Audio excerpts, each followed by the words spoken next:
Détruire les chic-à-bêtes, les taudis de la capitale Addis Abeba pour les remplacer par un nouveau centre d'affaires, c'est l'objectif du gouvernement éthiopien dans ce quartier de Kazanche. Getnesh Amare est femme de ménage. Cette mère de 4 enfants va devoir partir pour s'installer dans un condominium ou condo, version éthiopienne du HLM. Ils sont venus de nombreuses fois pour nous forcer à partir. Ça ne me plaît pas. Mais je vais être obligée de déménager. Le condo est devenu un symbole de développement. Les autorités éthiopiennes veulent débarrasser le centre-ville des miséreux. L'idée principale de notre plan de développement de la ville, c'est de créer un endroit vivable pour tous les habitants d'Addis.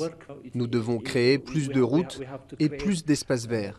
En tant que ville qui représente l'Union africaine, notre ambition est de créer une ville moderne. Mais la modernité a un prix. Pour acquérir l'un de ces appartements, les futurs propriétaires doivent verser un apport équivalent à 10% du prix total, soit entre 5 et 25 000 $. Et pour ce qui est du crédit, dans un pays où le salaire mensuel est souvent inférieur à 100 $, les remboursements sont vite inabordables.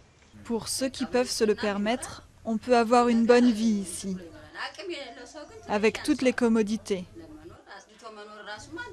Mais pour les gens qui ont peu de revenus, c'est difficile. Topio a été l'une des premières à emménager dans cet immeuble, elle aussi contrainte et forcée. Et aujourd'hui, elle peine à rembourser les mensualités. Mais d'autres habitants, en revanche, sont bien contents, eux, d'avoir quitté leur ancienne maison. Quand vous vivez dans un condo, les installations sont meilleures. Il y a des toilettes et une cuisine. On peut facilement avoir accès à l'eau et l'électricité. Dans notre ancienne maison, nous n'avions pas tout ça. Construire 700 000 logements en 5 ans, c'est l'objectif du gouvernement éthiopien.